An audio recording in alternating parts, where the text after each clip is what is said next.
대학을 졸업했을 때 죽음을 맞이했어요. 이 폐에, 두쪽 폐에 큰 구멍이 뻥 뚫어져 가지고 피가 막 토가 난 거예요. 별로 치료가 어때 없었습니다. 약도 별로 없었어요. 사실 젊은이가 대학을 졸업하고 취직도 못하고 군대도 못 가고 내일이 청청한데 내일이 없어요. 살는지 죽을는지도 모르고 꿈이 없습니다. 사는 것이 아무런 의미가 없는 거예요. 죽고 싶어도 죽을 힘도 없어요. 되게 굉장히 큰 위기였습니다. 인생의 위기였습니다. 아주 어려움이었습니다. 저만 그렇겠습니까? 누구든지 우리 삶에 그런 위기가 있습니다. 재정적으로 돈이 부족해서 모기지도 못 내고 집이 넘어갈 때도 있어요. 건강이 약해져 가지고 감당하지 못할 때가 있어요. 자녀들 가정의 문제 풀리지 않아서 밤을 새울 때가 있어요. 직장 사업이 잘 안 돼 가지고 문제가 생기고 친구 관계가 다 소원해지는 그런 아픔들이 우리에게 다가옵니다. 그래서 이런 어려움이 누구한테 찾아와요? 예수 안 믿는 사람에게만 올 것 같죠? 예수 믿는 사람에게도 이 땅에 사는 동안은 이런 어려움이 있어요. 욥이라고 하는 인물이 있지 않습니까? 하나님께서 욥을 보시면서 야, 세상에 욥처럼 의인이 있느냐? 하나님께서 아주 자랑스럽게 생각하고 흠이 없게 생각했습니다. 그런데 이 욥이 고난을 닥친 거예요. 하루아침에 그가 가진 많은 양들, 소들, 낙타들, 떼도 다 도둑을 맞고 다 죽임을 당한 거예요. 아들이 7, 딸이 3, 10남매가 있었는데 큰아들 생일잔치를 한다고 한 집에 모였는데 갑자기 폭풍이 불어오더니 집이 무너지면서 10명이 다 죽임을 당한 거예요. 그것도 부족해가지고 이 욥이 머리부터 발끝까지 온 몸에 악창이 생겼어요. 너무 가렵고 아프고 기바 조각으로 긁어도 시원치 않은 그런 고통을 겪었습니다. 그는 자기 난나를 저주했습니다. 차라리 죽는 것이 사는 것보다 낫다. 인생이 사는 것이 전쟁이다. 그렇게 고통이었습니다. 그가 예수를 안 믿고 하나님을 안 믿어가 아니에요. 하나님 믿지만 그런 고통을 겪은 거예요. 오늘 이 예레미야는 하나님의 선지자입니다. 예레미야처럼 고통을 겪은 선지자도 드뭅니다. 그는 하나님의 부르심을 받았습니다. 네가 가서 내 말을 전해라. 특별히 하나님 백성, 유대 백성들이 북왕국 이스라엘은 이미 아수르에 망했지만 남아있는 유대 백성들이 하나님 말씀을 따르지 않습니다. 자기 좋은 대로 따라가면서 육체를 따라가고 자기 생각을 따라가면서 우상을 섬기고 하나님을 섬기지 않고 자기 좋은 대로 살아가는 거예요. 그들에게 말씀을 전해서 그들이 회개하고 돌아오게 해라. 예레미야를 보냅니다. 여러분, 선지자를 보낼 때 사람들이 그 말씀을 듣고 돌아설 때가 많이 있어요. 여러분, 요나 보십시오. 그는 유대인에게가 아니라 이스라엘 백성이 아니라 저 이스라엘 원수인 나라 아수르 니느웨에 가서 말씀을 전했습니다. 하나님 말씀에 40일이면 이 성이 망한다 얘기를 했더니 듣는 모든 사람들이 무릎을 꿇고 회개하는 거예요. 자기 옷을 벗고 베옷을 입고 머리를 풀고 죄를 무릅쓰고 회개하고 막 울고 통곡을 하니까 왕도 그걸 듣고는 왕의 자리에서 내려와가지고 무릎을 꿇고 베옷을 입고 금식을 하면서 기도를 하는 거예요. 하나님이 우리를 불쌍히 여겨주세요. 우리가 잘못했어요. 사람만이 아니라 짐승까지도 금식을 시켰습니다. 성경에 짐승이 금식한다는 거기밖에 안 나옵니다. 온 백성들이 이 요나의 말씀을 듣고는 회개를 하는 거예요. 그런데 유다 백성, 하나님 백성이라고 하는 유다 백성들은 이 예레미야의 말씀을 듣고 전혀 마음이 움직이지 않아요. 삶의 변화가 올 생각을 안 해요. 계속 자기 고집대로 살아가면서 우상을 섬기고 하나님을 떠나 사는 거예요. 하나님께서 말씀합니다. 안 되겠다. 내가 바벨론을 불러서 이 나라를 멸망을 시켜야 되겠다. 그대로 전했습니다. 그랬더니 백성들이 회개는커녕 이 사람 봐라. 우리나라가 망하게 한다. 원수하고 내통하는 것보다 이 사람 반역자다, 배반자다. 잡아가지고 때립니다. 감옥에 집어넣습니다. 먹을 것도 안 줍니다. 사람들이 아주 조롱을 합니다. 굉장한 고통을 주는 거예요. 그러는 가운데 바벨론이 공격으로 옵니다. 성을 둘러쌉니다. 성을 함락을 합니다. 나라가 망해집니다. 성이 무너집니다. 예루살렘 성, 하나님의 도성이라고 예루살렘 성이 망해버렸습니다. 멸망을 당했습니다. 하나님이 계신 집이라고 하는 성전이 불타버렸습니다. 모든 기명들은 다 바벨론을 탈취해 갔습니다. 하나님의 사랑을 입은 이스라엘 백성들, 하나님 백성들은 포로로 잡혀가지 않으면 칼에 죽임을 당하고 아사 상태에 굶주리고 헐벗고 헤맵니다. 이것을 예레미야가 보는 거예요. 가슴이 찢어지는 거예요. 눈물이 막 쏟아지는 거예요. 그래서 예레미야를 눈물의 선지자라고 합니다. 눈물의 선지자. 눈물을 그렇게 흘리는 거예요. 오늘의 성경 말씀 예레미야 애가라는 것은, 애가는 그동안 하나님 말씀을 선포하던, 하나님께 돌아오라고 선포하던 설교자가 이제는 애가 장례식의 조사, 장례식 조가를 부르는 거예요. 나라가 망했습니다. 백성들이 망했습니다. 성전이 파괴되었습니다. 불타버렸습니다. 모든 것이 끝난 같은 거예요. 그래서 조가를 부르는 거예요. 예레미야 애가는 5장으로 되어 있는데 1장 1절 보니까 슬프다 이 성이요. 예루살렘 성을 바라보니 슬픔이 올라오는 거예요. 마지막 5장 20절 끝에 보니까 하나님께서 진노해서 하나님이 우리를 버리셨다. 하나님 버림받은 그 마음이 슬픔과 아픔이에요. 고통이에요. 오늘 읽은 3장 19절부터 읽었지만 1절부터 18절까지 보면은 이 예레미야가 슬퍼하는 슬픔이 9가지로 나타납니다. 1절에 보니까 하나님께서 분노하신 거예요. 하나님 분노하시면 설 자리가 없는 거예요. 두 번째 2절에 보니까 이 예레미야가 어둠 속을 걸어가는 거예요. 어딘지도 모르고 어디가 어떻게 되는지도 모르는 어둠 속에 헤매고 있는 거예요. 3절에 보니까 하나님께서 그들을 치시니까 하나님이 공격해 오니까 당할 재주가 없는 거예요. 4절에 보니까 심한 고통, 이 육적으로 영적으로 이 다윗이 심한 고통 속에 빠지는 거예요. 그런가 하면은 5절에 보니까 다윗은 고난으로 포위당했어요. 빠져나갈 구멍이 없어요. 이리도 저리도 갈 수 없이 고난에 포로되어 있는 거예요. 그것뿐 아닙니다. 8절을 보니까 하나님께서 기도를 들어주지 않는, 기도를 거절하는 거예요. 하나님이 응답을 안 하는 거예요. 이것처럼 슬픈 게 어딨냐 이 말입니다. 14절 보니까 사람들이 조롱을 합니다. 너는 가짜, 너는 간첩, 원수의 나라와 접촉을 하고 있다. 조롱을 하는 거예요.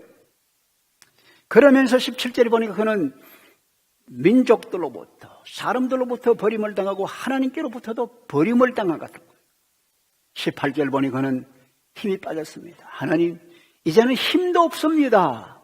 아무런 소망도 없습니다. 여러분, 소망이 없는 삶은 죽음의 삶이에요. 소망도 없습니다. 그는 슬픈 속에 빠졌습니다. 그는 슬퍼합니다. 여러분, 예레미야는 그런 게 아닙니다. 우리 힘으로 어떻게 할 수 없는 고통을 겪을 때가 많이 있어요. 이 아픈 고통을 겪으면서 우리가 어떻게 그 고통에 반응할 것이냐, 이게 참 중요한 겁니다. 보세요. 오늘 성경 말씀 19절에 보니까 하나님이여 내 고초와 재난, 숙과 담접을 기억하십시오.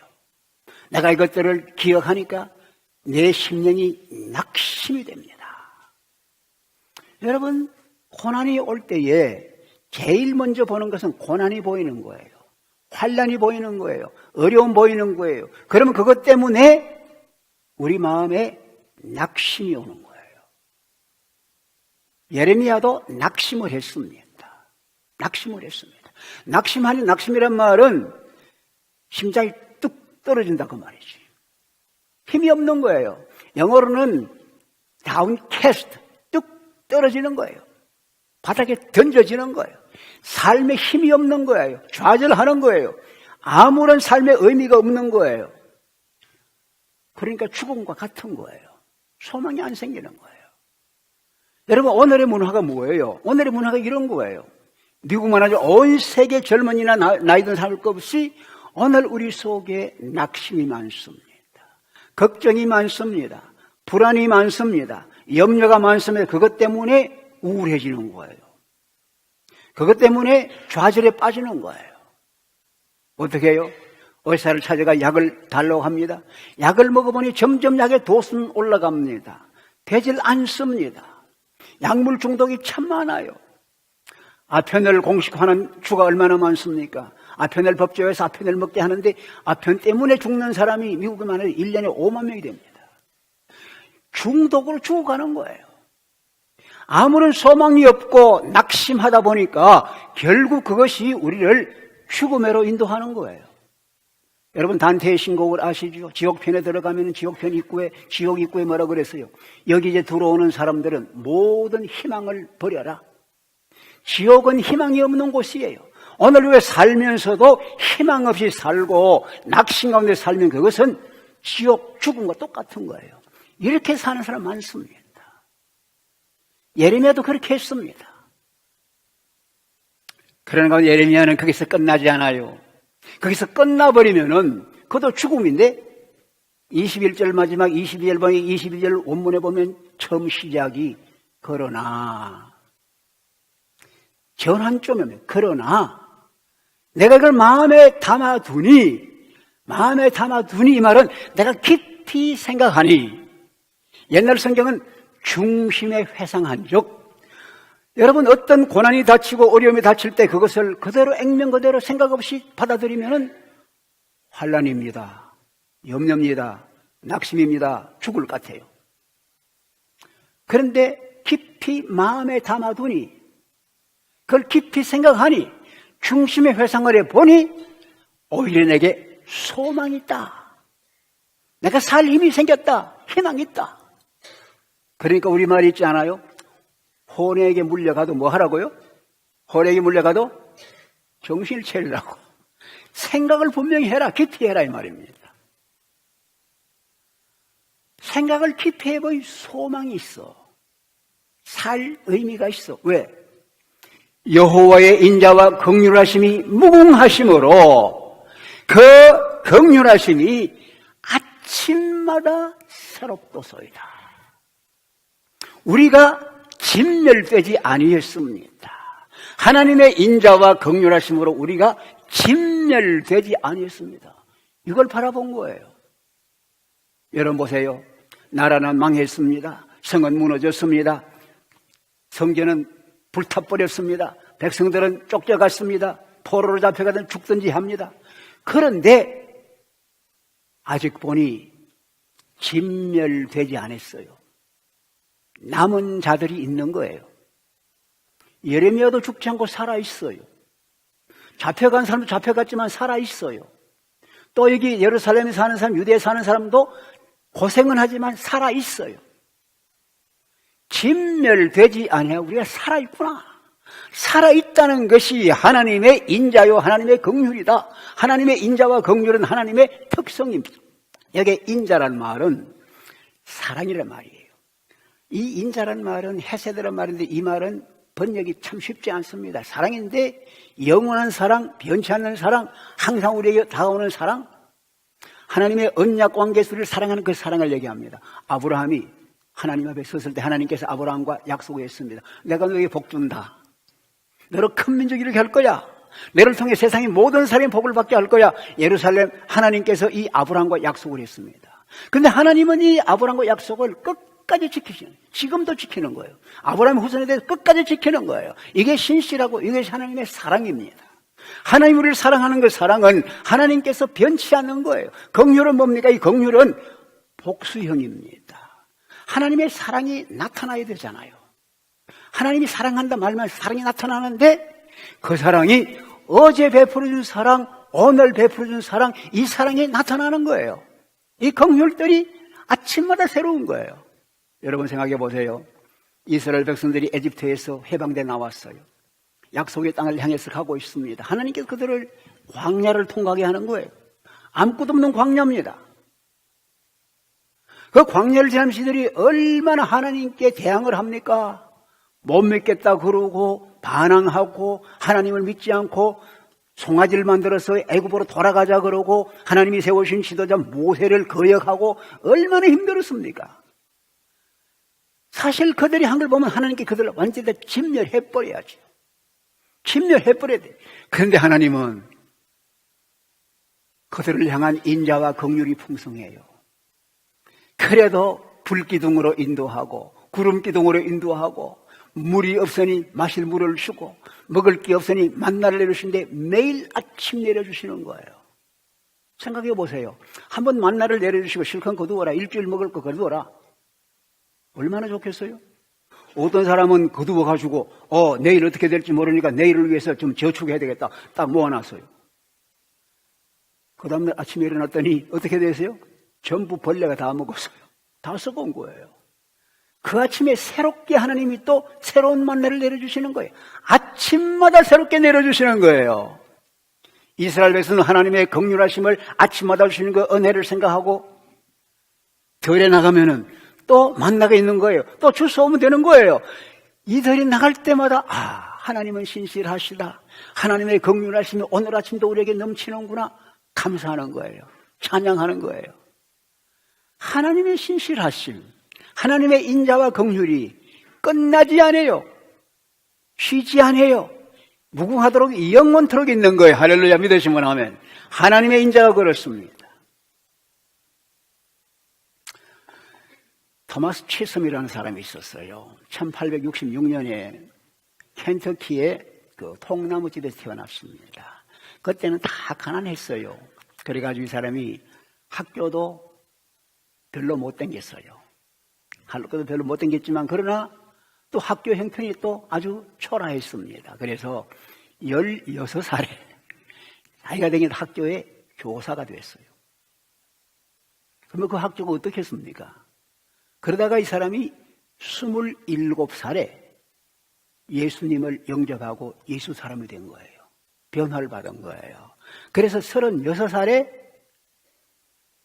목사가 됐어요.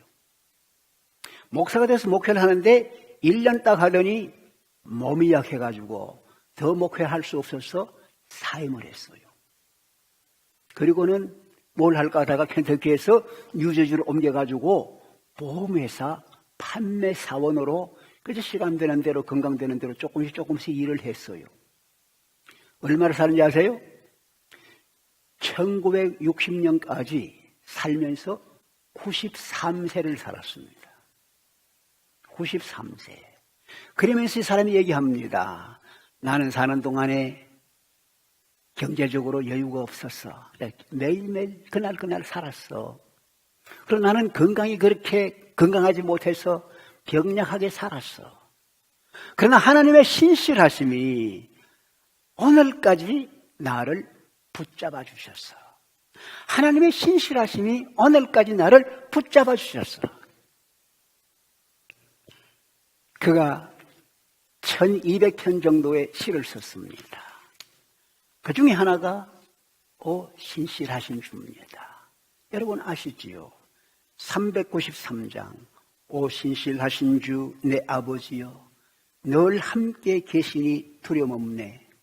그 사랑 변찮고 날 지키시며 어제나 오늘이 한결같네. 오 신실하신 주, 오 신실하신 주 날마다 자비를 베푸시며 일용할 모든 것 내려주시니 오 신실하신 주 나의 구주.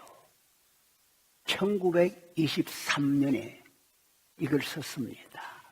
별로 알려지지 않았어요. 고기 붙였지 알려지지 않았어요. 그런데 1954년에 빌리그램과 함께 사역하면서 음악 사역을 하는 조지 베얼리 쉐이가 런던에서 모이는 빌리그램 전도 집회에서 오 신실하신 주 찬양, 오 신실하신 주 찬양을 한 거예요. 그때부터 모인 모든 사람들, 온 세계 교회가 이 찬송이 있구나.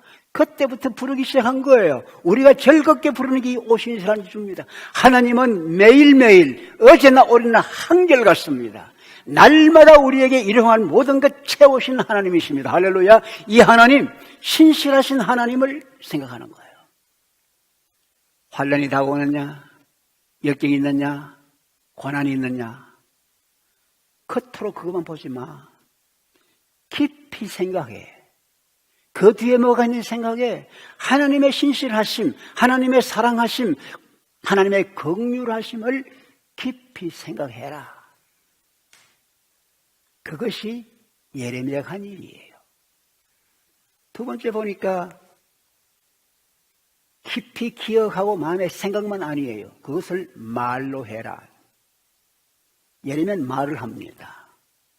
여러분 속에 있는 생각을 말로 표현하지 않으면 사람이 몰라요. 말이 참 중요합니다. 부부간에 사랑한다 해도 그냥 덤덤하게 있으면 그저 사랑하는구나 하지만 말로 매일 아침 여보네 당신 사랑해 말로 해보십시오.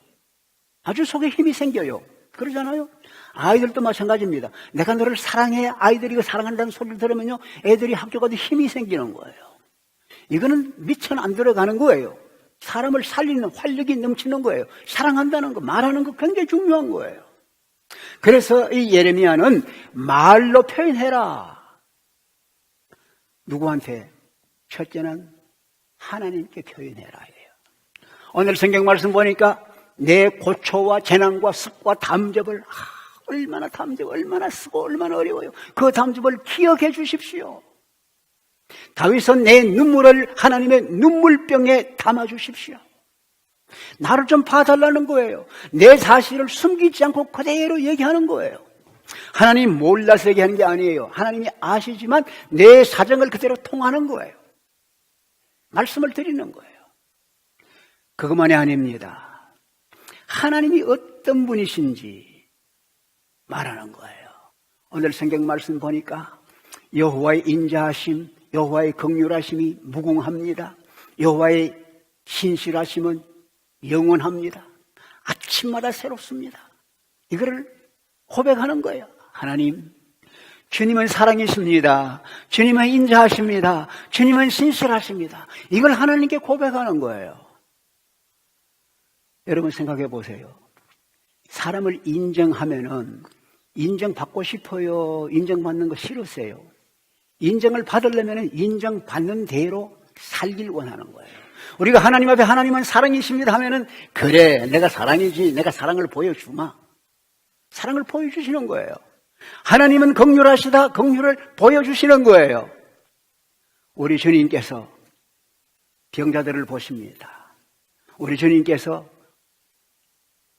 친구 없는 자를 외로운 자를 보시는 거예요. 주님 마음에 올라오는 첫째 마음이 긍휼입니다. 불쌍히 여기는 마음이 생기는 거예요. 품어주시는 거예요. 하나님께서 긍휼이다 하면 긍휼을 베풀어 주시는 거예요. 하나님이 신실하다 하면 신실을 베풀어 주시는 거예요. 할렐루야. 우리 하나님은 신실하십니다. 긍휼하신 분입니다. 그래서 그걸 우리가 믿음으로 나아가는 것입니다. 아까 말씀드린 요나를 생각해 보세요. 요나가 꼭 나 같아요. 요나 같아요. 하나님 말씀 안 듣는 거예요. 원수의 나라 가서 말씀 전하라 그러니까 원수의 나라는 가기 싫다 이거지. 그래가지고 도망간 거예요. 근데 도망가서 다시스로 배를 타고 가는데 풍랑이 나가지고 갈 수가 없는 거예요. 사공들이 알고 제비를 뽑아보니까 요나가 걸린 거예요. 도대체 어떻게 된 거예요? 좀 얘기 좀 해보시오. 그랬더니 요나가 얘기합니다. 여러분이 이 죽을 고생하는 거, 여러분이 풍랑을 만든 게 나 때문에 그래요. 나 때문에 그래요. 그러니까 사공들이 묻습니다. 그러면 어떻게 하면 좋겠어? 나를 들어서 바다에 던지십시오. 그러면 이 풍랑이 잔잔해질 것입니다. 내가 이유니까 나를 들어서 바다에 던지십시오. 이 선원들은 하나님 안 믿는 사람의 생명의 존귀함을 여기고 정말 하기 싫지만 그러나 배 안에 있는 전부가 살아야 되니까 요나를 바다에 던졌어요. 풍랑이 잔잔해졌어요. 그런데 요나가 바다에 떨어졌는데 큰 물고기가 요나를 산채로 삼킨 거예요. 고래인지도 모르죠. 산채로 삼킨 거예요.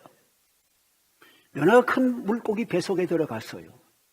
물고기 뱃속에 들어갔는데 이상하게 소화가 안 되고 그 안에 살아있는 거야. 정신이 생긴 거예요. 그래서 요나서 2장에 이 요나가 물고기 뱃속에서 하나님께 기도하는 거예요. 마지막에 이렇게 기도합니다. 내가 감사하는 목소리로 주께 제사를 드립니다. 내 서원을 갚아드리겠습니다. 구원은 여호와께 있습니다.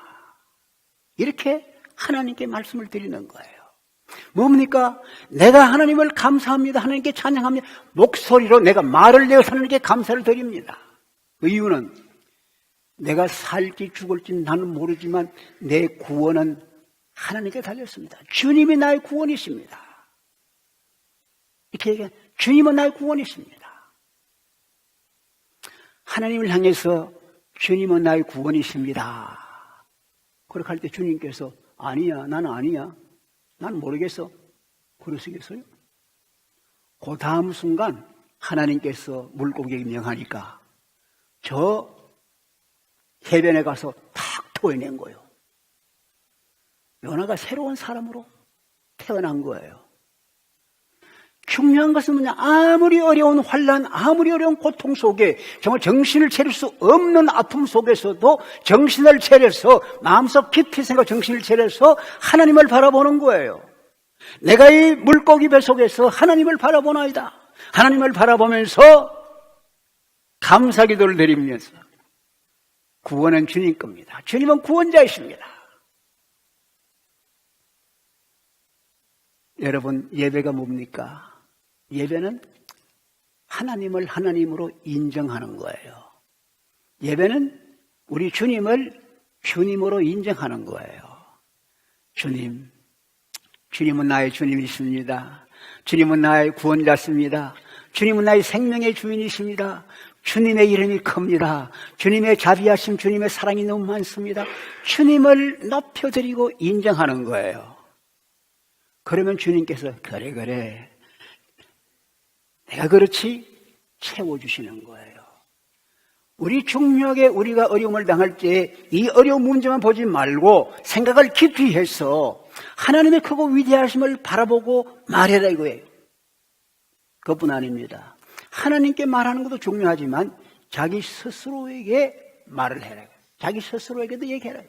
오늘 24절 보십시오. 내가 내 영혼에게 내가 말한다. 내 자신에게 말하는 거예요. 여러분과 저는요, 내가 내 마음속에 말하는 게 아니라 내 마음에 일어나는 감정, 내 마음에 있는 생각을 내가 따라 움직일 때가 많은 거예요. 마음이 슬퍼하면 슬퍼 보이고, 마음이 기쁘면 기뻐 보이고, 마음이 좌절하면 좌절하고, 이 마음이 움직인 대로 감정이 움직일 따라갈 때가 많은데, 오늘 말씀 보니까 네가 마음에, 네 영혼에, 네 속사람에 얘기를 해라 이거예요. 뭐라고? 여호와는 나의 기업이시다. 여호와는 나의 기업이시다. 여러분, 여호와가 나의 기업이란 말이, 기업이 뭡니까? 기업은 하나님께서 이스라엘 백성들에게 주신 자기 영토입니다.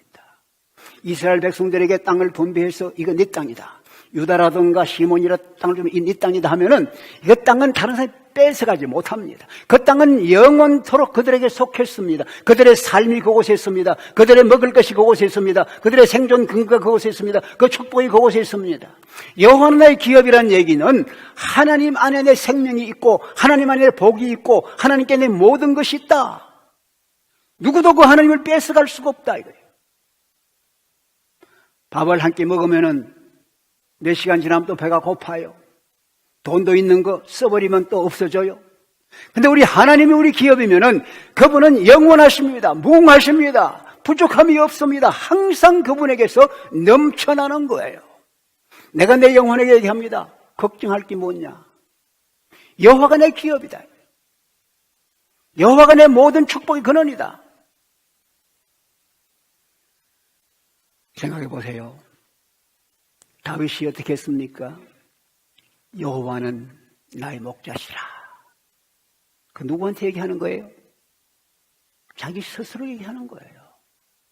얘야, 여호와가 내 목자야. 마음에 얘기하는 거예요. 그러니 그 다음에 오는 게 뭐예요? 부족함이 없도록 채워주는 걸 보는 거예요. 내가 내 마음에 말하는 거예요. 주는 나의 주시오니 주 밖에는 복이 없습니다.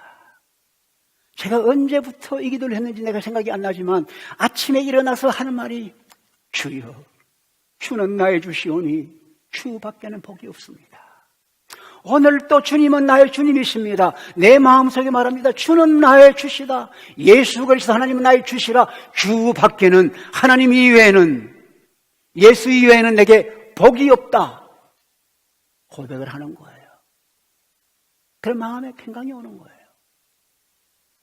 시편 42편 5절에 보니까 내 영혼아, 네가 어찌하여 내 속에서 낙심하며 어찌하여 내 속에서 불안해하는가?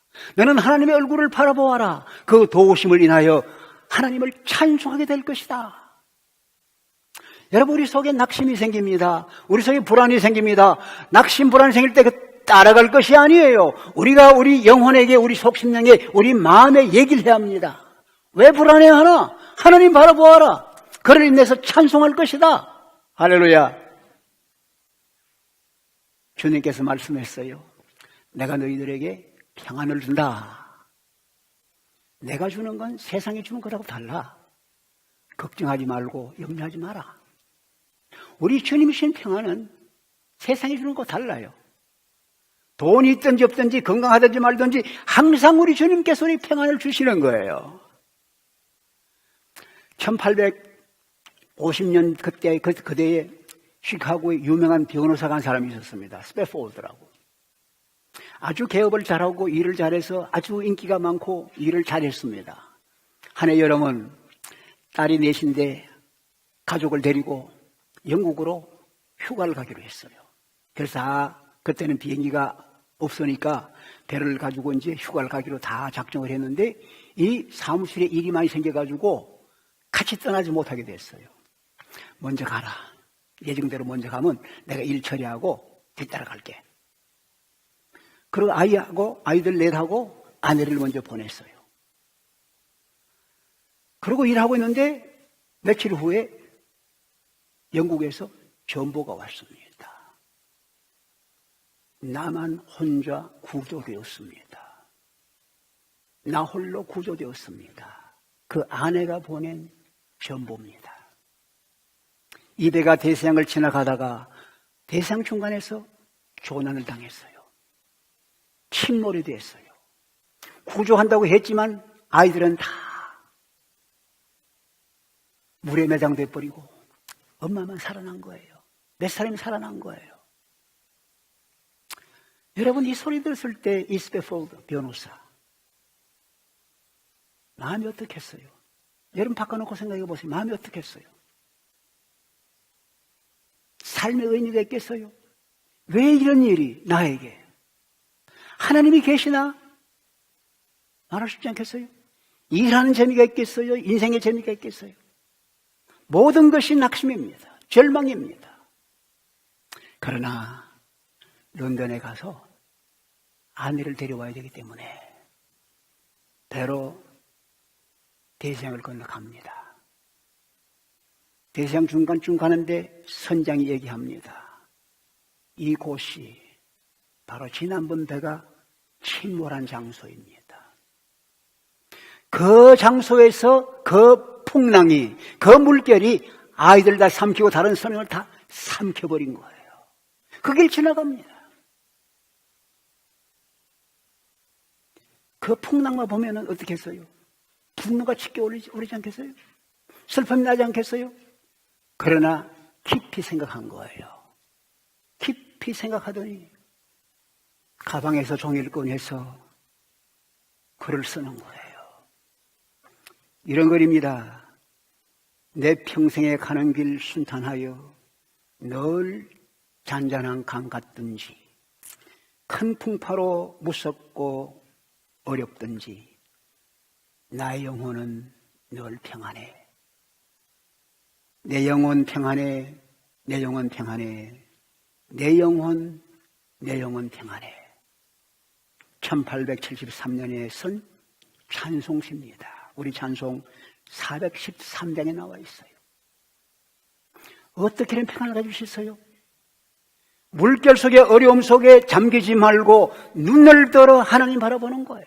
주님께로부터 오는 평안, 깊은 생각을 가지는 거예요. 내가 내게 주는 평안, 세상이 주는 다 다르다. 주님을 바라볼 때 마음의 평강이 오는 거예요.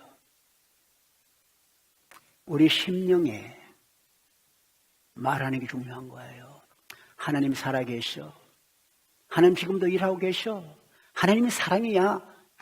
내 마음에 알려주는 거예요. 고백하는 거예요. 마지막으로 이걸 다른 사람들에게 또 알리는 거예요. 예레미야는 이 슬픈 장례식 노래를 써가지고 우리도 읽게 하고 많은 사람 읽게 하는 거예요. 읽으면서 은혜 받는 거예요. 읽으면서 함께 경험하는 거예요. 하나님의 위대하심을 경험하는 거예요. 간증을 들으면서 다시 은혜를 경험하는 거예요. 여러분, 제가 제 간증을 하나 할게요. 미안하지만 하나님의 크심을 얘기하기 위한 겁니다. 제가 2006년 10월 달부터 여기 와서 그때 전환기 목사를 했는데 사실 목회를 2006년 7월 달에 끝냈지만 정식 은퇴식은 2007년 3월 달에 했습니다. 그때 우리 교회에서 몇 분이 가서 같이 참석하고 해주었어요. 근데 교회에서 감사하게도 저를 위한 은퇴금을 준비했어요. 내가 은퇴금을 받으면 저거 못 쓰겠나. 나는 소설 시키서 나오고 연금도 나오는데 또 은퇴금을 교회에서 주니까 받긴 받는데 내가 재정장로님께 전화를 해서 얘기해서 장로님 고마워요. 근데 그 은퇴금을 수표를 2개로 만들어주세요. 내가 장학금을 만들고 싶어요. 하나는 본교회 장학금 1년에 한 1,000불쯤 나올 수 있도록 장학금. 그 다음에 다른 하나는 내가 졸업한 유년신학교에 1년에 한 2,000불쯤 나올 수 있는 장학금. 장학금 만들고 싶어요. 그리고 내가 좀 더 펀드를 좀 보탰어요. 그래가지고 유년신학교 대표자, 그리고 이제 우리 교회를 위해서 장로교 재단의 대표자를 불러가지고 돈을 맡기도록 사람들이 왔어요. 그래서 재정장로가 2 수표를 만들어가지고 나는 만져보지도 않고 그 장로님이 그분들에게 직접 이렇게 전해줬어요. 그래서 장학금이 마련돼가지고 지금 10년 동안 장학금 지급을 하고 있는 거예요. 근데 그때 예배 끝나고 난 뒤에 우리 아이들이 보더니 그래요. 아빠, 어떻게 살려고 그래? 은퇴하면 수입도 없는데 어떻게 살려고 그래? 아니, 그거 좀 받아서 그걸 좀 쓰지. 왜 그렇게 해버리냐 그래요. 제가 애들한테 그랬어요. 얘들아, 고맙다. 우리가 미국 올 적에 가져온 거 뭐 있었나? 그래서 가방 2개 들고 왔는데 지금까지 하나님께서 우리들을 인도하시고 채워주시고 도와주셨는데 앞으로는 안 그러겠나? 하나님께서 채워주신다. 믿음으로 나가자. 여러분, 그 말이 거짓인 거 진짜입니까? 지난 11년 동안 하나님께서 채워주신 거예요. 인도해 주신 거예요. 여러분, 에티오피아 갈 적에도 자비랑입니다. 후원받아 간 게 아닙니다. 그곳에 가서 일하는 동안에 사람들이 제가 얘기를 했더니만 장학생 키우겠다 해가지고 1년에 한 학생, 의과대 학생 하나가 그때는 3,000불, 4,000불 이제 해가 가면서 5,000불까지 올라갔는데 7명까지를 후원했습니다. 여러분, 하나님은 신실하십니다. 하나님은 지금도 변치 않습니다. 어쨌나 오늘 영원토록 동일하십니다. 우리 하나님 앞에서 하나님이 하신 일 바라보면은 아무리 염려, 걱정, 어떤 일이 있다 할지라도 주님은 우리의 힘이십니다. 주님은 우리의 산성이십니다. 주님은 우리의 도움이십니다. 주님은 우리의 공급자십니다. 그러니까 낙심할 게 없다 이 말이죠. 깊이 생각해라. 사랑하는 여러분, 예수 믿는다고 고난이 없는 게 아닙니다. 환난이 없는 게 아닙니다. 다 있습니다. 예수 믿어도 꼭같이 낙심하고 꼭같이 절망하고 빠질 수 있습니다. 그러나 깊이 생각해라. 마음에 깊이 두고 생각해봐라. 하나님의 인자하고 하나님의 긍휼하심, 하나님의 신실하심, 내가 진멸되지 않고 있다. 그로 인해 하나님을 찬양하는 거예요. 매일매일 새롭다 감사하는 거예요. 그러면서 내 마음에 그 말씀을 주는 거예요. 그러면서 그 사랑을 나누는 거예요. 이것이 주님 앞에서 우리에게 기대하는 것, 주님께서 우리에게 주신 놀라운 축복입니다. 어려운 삶, 고난의 인생 매일매일 살아갈 때 주님이 함께 하십니다. 주의 힘을 힘입어서 날마다 승리하며 감사와 기쁨이 넘치는 우리 모두의 삶이 되기를 축원합니다. 다 일어나시죠.